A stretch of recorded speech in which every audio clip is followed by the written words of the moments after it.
Assalamualaikum warahmatullahi wabarakatuh. A'udzubillahi minasyaitonirrajim. Bismillahirrahmanirrahim.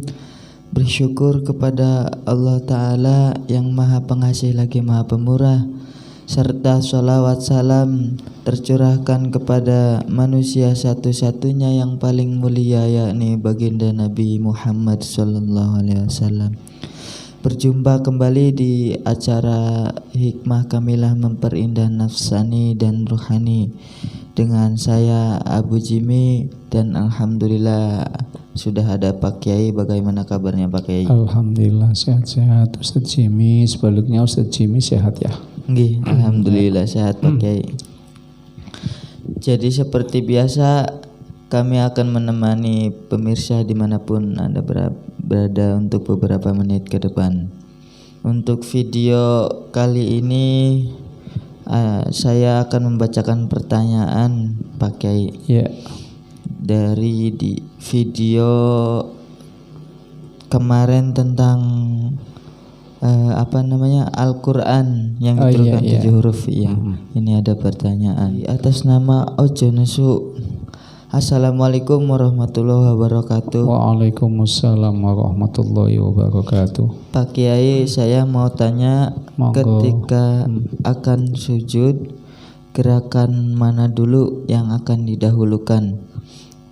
Apa lutut, apa tangan, yang sesuai dengan tuntunan sholat yang mana Pak Kiai? Mohon pencerahannya. Wassalamualaikum warahmatullahi wabarakatuh. Waalaikumsalam warahmatullahi wabarakatuh.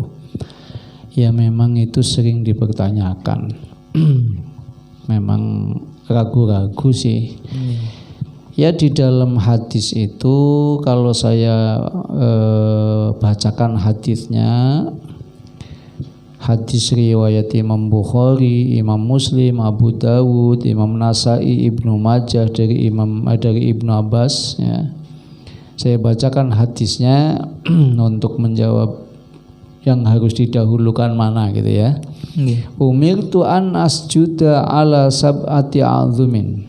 Umirtu, aku diperintahkan, an asjuda, bersujud, ala sab'ati azumin, melalui 7 tulang.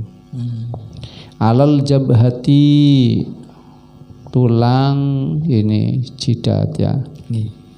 Tulang jidat. Wal yadaini, 2 telapak tangan. Wa rukbataini, 2 lutut. Wa atrofil qadamaini, dan ujung-ujung 2 telapak kaki. Wala nakaftu thiyaba, aku tidak mau menyujudi kain. Ini bahasanya wala nakaftu thiyaba, aku tidak mau menyujudi kain. Wala sya'aro, dan aku tidak mau menyujudi rambut. Sehingga di suatu negara itu ada kopiah, ada peci yang di tengahnya itu untuk tempatnya jidat ini dilubangi Pak Ustadz. Itu ada. Ya, berdasarkan hadis ini memang. Tapi ada sebagian pendapat itu kenapa harus dilubangi? Ya, jidat ini kan sama halnya dengan telapak tangan, dengan lutut. Lutut kan ada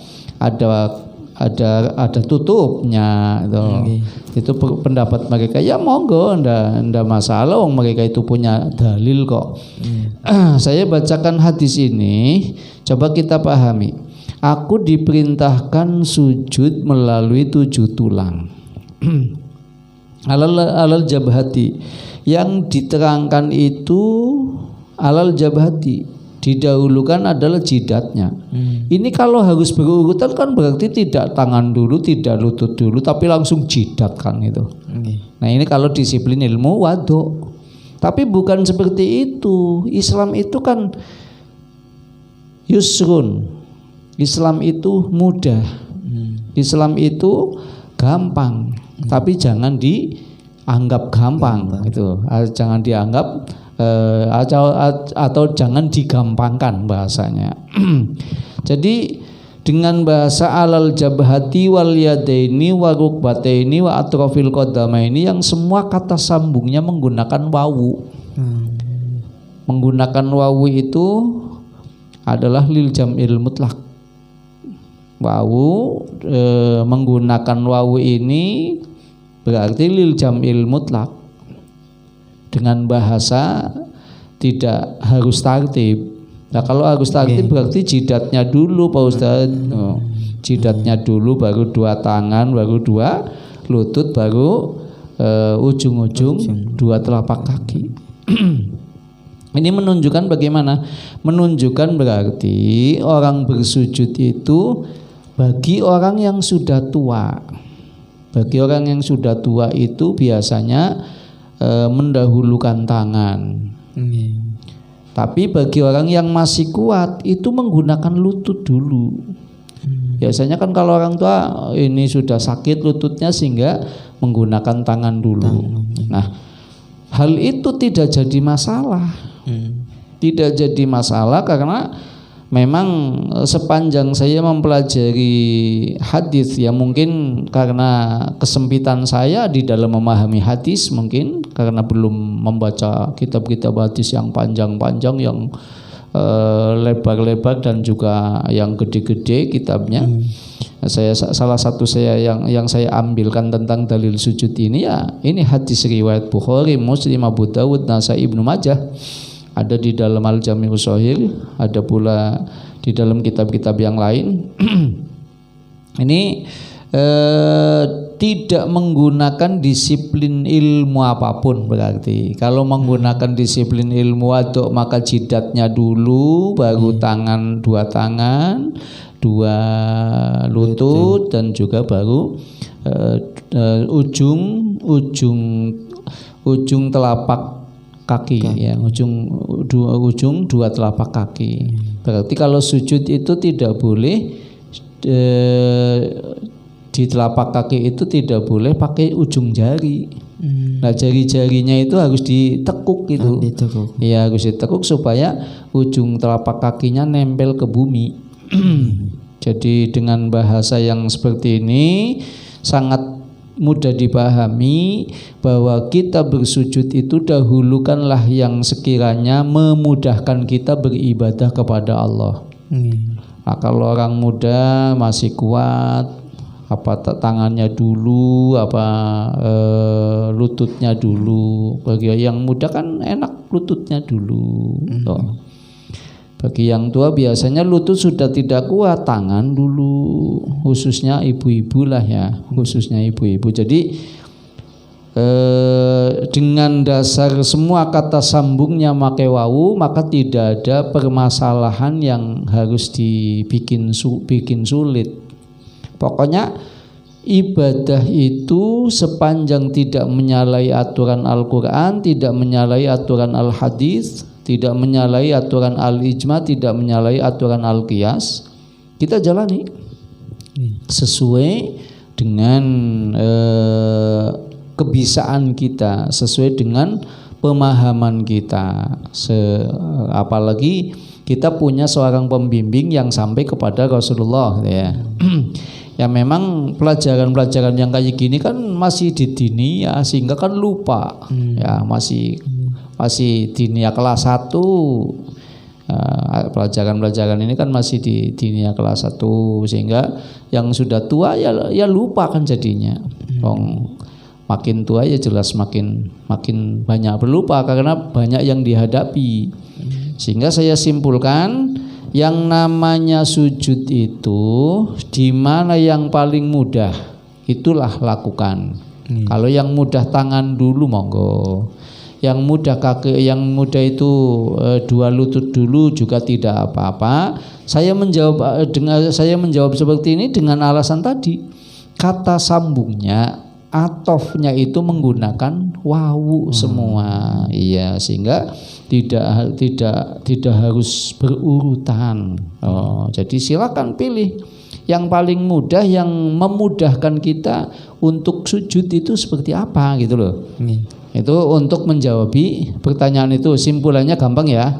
Simpulannya berarti tidak harus mendahulukan manapun, tapi dimanapun kita sujud yang enak, apa mendahulukan tangan dulu, apa mendahulukan lutut dulu, monggo. Yang penting itu memudahkan kita dalam beribadah kepada Allah melalui sujud ini. Kemudian sekaligus ini Pak Ustadz, karena ini sudah membicarakan sujud, jadi supaya kita tahu manfaat sujud. Saya bacakan dalam suatu hadis, sujud itu tujuannya untuk apa? Nah ini dalam sebuah hadis, aqrabu ma yakunul abdu mir rabbihi wa huwa sajidun fa aktsirud du'a. Rawahu Muslim wa Abu Dawud wa Nasa'i an Abi Hurairah. Aqrabu ma yakunul abdu, yang paling dekat keberadaan seorang hamba mir rabbihi kepada Tuhannya, wa huwa sajidun, dia dalam kondisi sujud. Fa'aktsirud du'a, oleh sebab itu perbanyaklah ad-du'a, di dalam sujud itu memperbanyak doa. Karena apa? Sujud itu maqamud du'a, tapi tidak boleh membaca Al-Quran. Dalam sujud nggak boleh baca Al-Quran. Kita tempatnya doa ya di dalam sujud itu. Nah kalau tempatnya baca Al-Quran ya dalam kondisi berdiri setelah baca Fatihah. Jadi dengan dasar hadis ini sekaligus saya menjawabi dan memberikan saling sharing ya tentang manfaat sujud. Kan dalam Al-Quran banyak sekali kita diperintahkan untuk bersujud. Warka'u wasjudu ya, di situ. Termasuk di ayat 77 surah Al-Hajj, ya ayyuhalladzina amanu ruk'u wasjudu wa'budu rabbakum waf'alul khaira la'allakum tuflihun, yang dulu sudah dijelaskan di tema pasti kamu sukses, itu sudah dibahas ayat itu. Nah ini aqrabu ma yakunul abdu wa huwa sajidun, kita diperintahkan untuk sujud. Manfaat sujud ini adalah kita memperbanyak doa. Yang sementara doa bentuk ismun azum juga sudah dijelaskan ya, sampai kepada sakal khotam Sulaiman. Salah satu manfaat lagi, ketika kita sujud dengan kita mengikuti perintah hadis ini, fa'aksirud du'a, perbanyaklah doa di dalam sujud. Ketika kita sujud ini nanti semua empat cairan ada dalam diri manusia itu, ada yang disebut al-akhlatil arba'ah.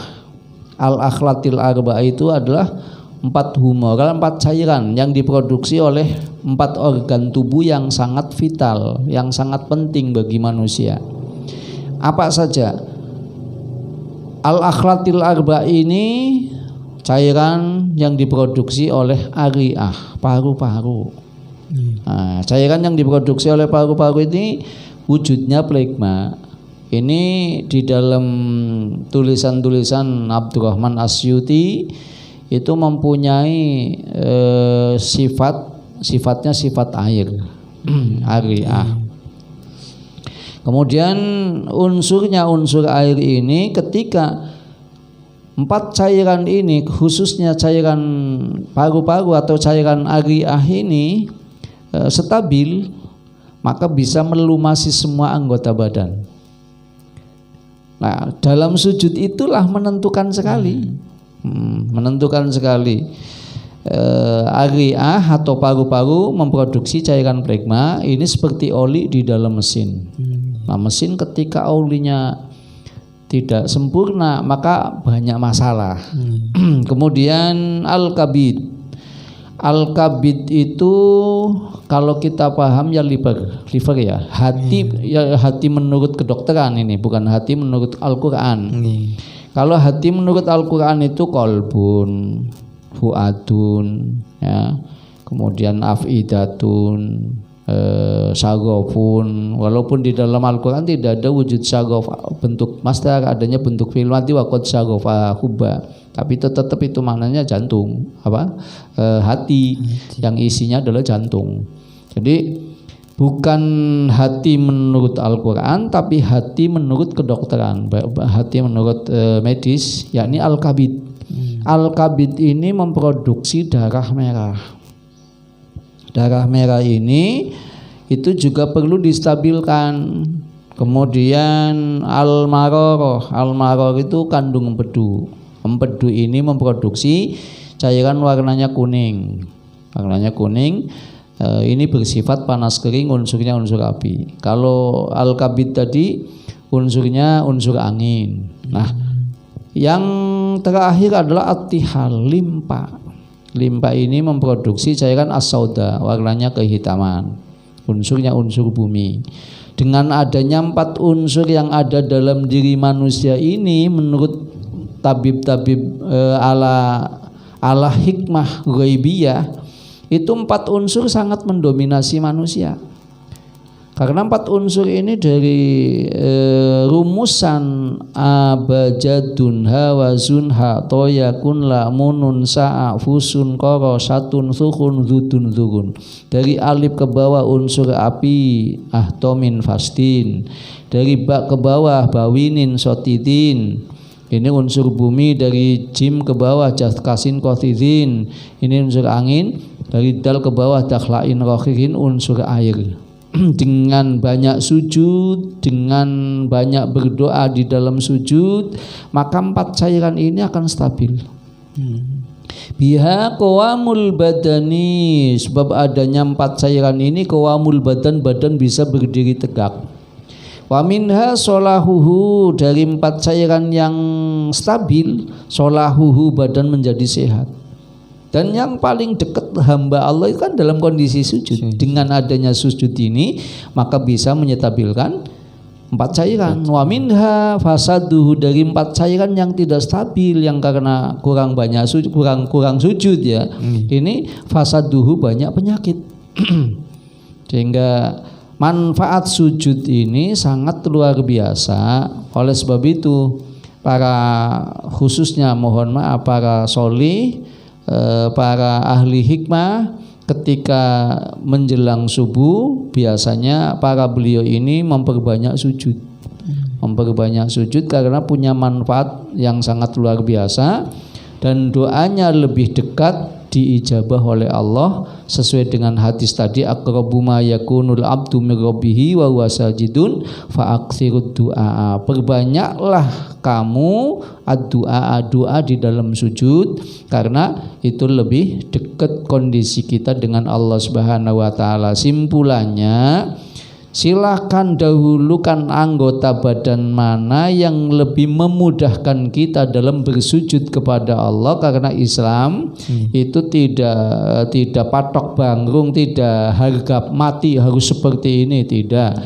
Islam itu memudahkan kita sepanjang kita tidak menyalahi aturan Al-Quran, tidak menyalahi aturan Al-Hadits, tidak menyalahi aturan Al-Ijma. Ya, Al-Ijma yang dimaksud di sini adalah Ijma'ul Fuqaha di sini.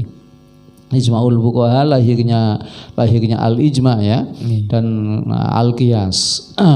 Kemudian perbanyak sujud. Insyaallah dengan kita mengikuti petunjuk orang-orang soleh, maka insya Allah kita akan selamat dunia, selamat akhirat. Ya, saya kira cukup Pak Ustaz. Baik, terima kasih atas penjelasannya Pak Kiai. Semoga bisa difahami dan banyak sekali manfaat yang dapat diambil. Sebelumnya terima kasih Pak Kiai sudah datang. Semoga sehat-sehat selalu. Amin. Saya dan Pak Kiai pamit undur diri. Wassalamualaikum warahmatullahi wabarakatuh.